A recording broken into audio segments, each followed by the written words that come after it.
السلام علیکم ورحمۃ اللہ تعالی وبرکاتہ۔ امید کرتا ہوں کہ سبھی حضرات خیریت سے ہوں گے۔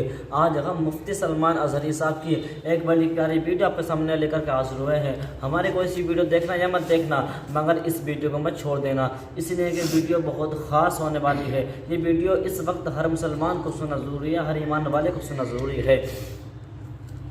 جب ہم مفتی سلمان اظہری صاحب کے بیانات سنتے ہیں تو ہمارے اندر جو ہے جذبہ ایمان پیدا ہوتا ہے، ہمارے اندر اسلام کے اوپر مر مٹنے کا جذبہ پیدا ہوتا ہے۔ اس لیے ہمیں چاہیے کہ مفتی سلمان اظہری صاحب کے زیادہ سے زیادہ بیان سنا کریں۔ آئیے میں ویڈیو کو شروع کرتا ہوں، مگر اس سے پہلے میں آپ سے ایک بات ضرور کہوں گا کہ اگر آپ میرے چینل پہ پہلی بار آئے ہیں تو چینل کو سبسکرائب ضرور کر لینا، اور کمنٹ میں ضرور بتانا کہ ویڈیو کیسی لگی ہے، ویڈیو اچھی لگی ہے کہ نہیں لگی ہے، اور ویڈیو لائک ضرور کر دینا۔ عزیزان اکرام وقار، دعائیں بھی باریاب ہوں گی، دعائیں بھی قبول ہوں گی، بس میدان میں اتر کر کے تو دیکھو۔ بعض لوگوں کو یہ لگتا ہے میدان میں اترنے کی بات کرتے ہیں تو پروٹیسٹ کے لیے، جنگ کے لیے نہیں میرے عزیزوں، بہت ہو گئے پروٹیسٹ، بہت ہو گئے۔ میں جس میدان میں اترنے کی بات کر رہا ہوں وہ عمل کا میدان ہے۔ اپنی خواہشات کو پیچھے رکھو اور عہد کرو کہ مجھے چلنا ہے تو رسول اللہ کے مزاج کے مطابق چلنا ہے۔ حضور جس چیز کو پسند کرے میں وہاں چلوں، پھر اللہ کریم کی وہ مدد بھی آئے گی، رحمت بھی آئے گی۔ ہم بیٹھ کر کے یوں ہی تسبیح گھماتے رہیں، بدلنا نہیں چاہتے اپنے آپ کو، چھوڑنا نہیں چاہتے جن کی لت ہمیں لگی ہوئی ہے، جن برائیوں کی عادت ہمیں پڑی ہوئی ہے اس کو نکالنا بھی نہیں چاہتے، اور بار بار مدد کی دعائی بھی دیتے ہیں۔ اسی لیے میرے عزیزوں، قرآن کہتا ہے ان اللہ لا یغیر ما بقوم حتی یغیروا ما بانفسہم، بے شک اللہ تعالیٰ اس وقت تک کسی کی حالت نہیں بدلتا جب تک وہ بندہ خود اپنی حالت بدلنے کی فکر نہیں کرتا۔ وہ قوم اپنی حالت بدلنے کی فکر نہیں کرتی، اس وقت تک اللہ اس قوم کی حالت نہیں بدلتا، اور بدلنا چاہے رب تعالیٰ تو کتنی جلدی بدلتا ہے۔ یہ بھی حدیث قدسی میں میرا رب فرماتا ہے اگر تم ایک قدم آگے بڑھو گے میری رحمت 10 قدم آگے بڑھ کر لے گی۔ ہاں یہ بھی حدیث قدسی ہے، تم ایک بالشت آگے بڑھو گے تو رب تبارک و تعالیٰ کی رحمت ایک قدم آگے بڑھ جائے گی۔ وہ ہمہ وقت تمہیں قبول کرنے کو تیار ہے، لیکن شرط یہ ہے کہ آؤ تو صحیح۔ جس کو شاعر نے کہا تھا ہم تو مائل بکرم ہیں کوئی مانگنے والا ہی نہیں۔ اللہ کریم وہ رحمت فرمانے والا ہے، لیکن آؤ تو صحیح کوئی۔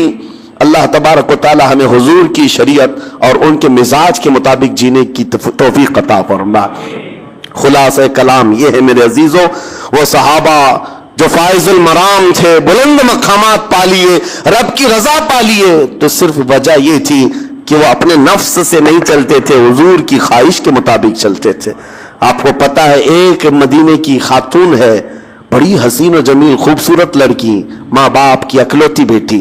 ایک بار حضور پاک صلی اللہ علیہ وسلم کے پاس ایک غریب صحابی آئے، کہا مجھے نکاح کرنا ہے۔ حضور نے سیدھے اس خوبصورت لڑکی کے گھر بھیج دیا، ان کو جاؤ پیغام لے کر کے چلے جاؤ۔ اور یہ غریب ایسے تھے، شکل سے بھی ان کی کوئی خاصی توجہ نہیں تھی، شکل ایک کالا رنگ تھا۔ حضور پاک نے جب فرمایا کہ جاؤ فلاں گھر میں ایک نوجوان لڑکی ہے، نکاح کا پیغام۔ جب وہ گئے، ماں باپ بیٹھے ہوئے تھے، لڑکی اندر ہے، جوان لڑکی، مدینے کی خوبصورت لڑکی۔ ماں باپ نے پوچھا کیسے آنا ہوا، کہا رسول پاک صلی اللہ علیہ وسلم نے بھیجا، آپ کے گھر بیٹی ہے، میں نکاح کا پیغام لے کر آیا۔ انہوں نے شکل دیکھی اوپر سے نیچے، کہا آپ کو حضور نے بھیجا، کیا کرتے ہو؟ کہا غریب آدمی ہوں، مال دولت تو کچھ ہے نہیں لیکن کماؤں گا، میں نکاح کا پیغام لے آیا ہوں۔ ماں باپ ہے، ایک اکلوتی بیٹی حسین و جمیل ہے، ان کے دل پر ایک بات آئی، کہا آپ جائیے، ہم ابھی اپنی بیٹی کو نہیں دینا چاہتے، ابھی ہم اپنی بیٹی نہیں دینا چاہتے، حضور پاک صلی اللہ علیہ وسلم سے ہم بات کریں گے۔ وہ صحابی تو گئے، ان کا تو کہنا یہ تھا کہ روز میں جہاں پر بھی جاتا تھا ہر جگہ لوگ ریجیکٹ کرتے تھے، میرے لیے کوئی نئی بات نہیں تھی۔ وہ پلٹ کر حضور کی بارگاہ میں چلے آئے، لیکن اندر جو خاتون تھی، لڑکی حسین و جمیل شہزادی، باہر نکل آئی۔ ماں باپ سے پوچھا یا ابا جان کون آیا تھا؟ کہا فلاں آیا تھا۔ کہا کیا لے کر کے؟ کہا کہ حضور نے فرمایا کہ تیرے نکاح کا پیغام لے کر آیا۔ آپ نے کیا کہا؟ ہم نے اسے واپس کر دیا۔ اس لڑکی کی چیخ نکل گئی، کہا کہ آپ نے ایک عذاب کو دعوت دی، آپ نے عذاب کو دعوت دی، گھر پر رسول پاک نے بھیجا اور آپ نے اس کو منع کر دیا۔ کہا بیٹی وہ تیرے برابر کا نظر نہیں آ رہا تھا، نہ وہ مال میں ہے نہ شکل میں ہے. خاتون نے کہا بابا آپ نے اس کو دیکھا, بھیجنے والے کو کیوں نہیں دیکھا؟ جس نے بھیجا اس کو کیوں نہیں دیکھا؟ باپ کے دل پر بات لگ گئی کہ میری بیٹی نے مجھے کیا کہا. دوڑتے ہوئے آئے, بارگاہ مصطفیٰ میں کہا. وہ صحابی جو پہلے آئے تھے ابھی سنا ہی رہے تھے کہ مجھے ریجیکٹ کر کے بھیج دیا ہے اس صحابی نے, وہ بیٹی نہیں دینے والے. حضور پاک ان کی سنی رہے تھے. یہ دوڑتے ہوئے بیٹی کے باپ آ گئے, کہا معاف کریں سرکار, خطا ہو گئی, معاف کریں, آپ نے بھیجا, میں نے تاخیر کی, مجھے منظور ہے, میری بیٹی کو بھی منظور ہے, جب آپ فرمائیں نکاح قبول ہے, نکاح منظور ہے. اتنی تاخیر بھی صحابہ برداشت نہیں کرتے اگر حضور کا حکم آ گیا ہے. پھر نفس نہیں, اپنی خواہش نہیں. عزیزان گرامی وقا, حضور صلی اللہ علیہ وسلم نے نکاح تو کر دیا مسجد میں, لیکن پتہ ہے اسی رات کو جنگ کے لیے نکلنا تھا. حضور پاک نے اس صحابی کو جو کالے رنگ کے تھے پیسے دیے, جا شادی کے سامان خرید کر کے لا, شادی کا سامان خرید کر لا, گھر سجا لے. وہ گئے خوشیوں سے کہ نبی پاک نے پیسے دیے, مال دیا ہے, بازار میں گئے, لیکن ڈھنڈورچی کی آواز سنی کہ رسول پاک صحابہ کے ساتھ میدان جنگ میں جا رہے ہیں. یہ غریب تھے, شادی کا سامان کیا خریدتے, سب جنگ کا سامان خرید لی, ہتھیار خرید لیے, وہ لوہے کی زرہ خرید لی, لوہے کی ٹوپی خرید لی, گھوڑا خرید لیا, سب کچھ پیسے اسی میں لٹا دی, اور پھر پورے تیار ہو کر صبح کے وقت میدان جنگ میں حاضر آ گئے. اور کوئی نہیں پہچان رہا تھا انہیں, کوئی نہیں پہچان رہا تھا. اور دوپہر تک یہ گھماسان کی جنگ میں تھے. حضور نے دور سے دیکھ کر صحابہ سے پوچھا یہ کون جوان ہے, ہم میں سے تو دکھتا نہیں. صحابہ نے کہا یا رسول اللہ ہم میں سے نہیں, باہر سے کوئی آیا ہوگا, ہم کوئی نہیں پہچانتے اس کو, کیونکہ وہ غریب صحابی ایسے کہ کبھی انہوں نے زندگی میں زرہ نہیں پہنی تھی, کبھی لوہے کے کپڑے نہیں آئے تھے, پیسہ اتنا آیا ہی نہیں تھا.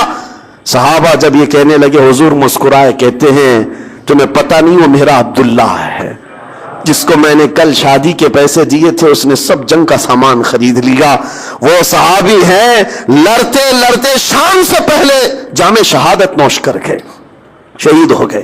جب وہ شہید ہوئے تو میرے آقا ان کے پاس آئے, ان کے سر سے ٹوپی اتاری اور ان کا سر اپنی گود میں رکھ کر کے ان کے چہرے سے دھول کو صاف کیا, اور پھر قرآن پڑھنے لگے میرے آقا یہ کہہ کر من المؤمنین رجال صدقوا ما عاہدوا اللہ علیہ, ایمان والوں میں اللہ کے کچھ ایسے بندے ہیں جنہوں نے اللہ سے کیا ہوا وعدہ پورا کر دکھایا. اور ان کا مال جو بچا تھا اس صحابیہ کو بلایا جن سے کل نکاح ہوا تھا, کہا وراثت میں اب یہ تمہارا حصہ ہے. میرے عزیزو, اس روایت کو بیان کرنے کا صرف مقصد یہ ہے, ان کا اپنا نفس نہیں تھا, ان کے اپنے خواہشات نہیں تھی, وہ چلتے تھے تو رسول اللہ کے پیچھے. بمصطفیٰ برساں خیش کے دی ہماؤس, سچ کہا ہے اقبال نے, اپنے آپ کو نبی کے قدموں تک پہنچا دے, یہی دین ہے اور یہی ایمان ہے. مولا اسی دین تک ہم سب کو پہنچنے کی توفیق عطا فرمائے. وآخر دعوانا ان الحمد للہ رب العالمین.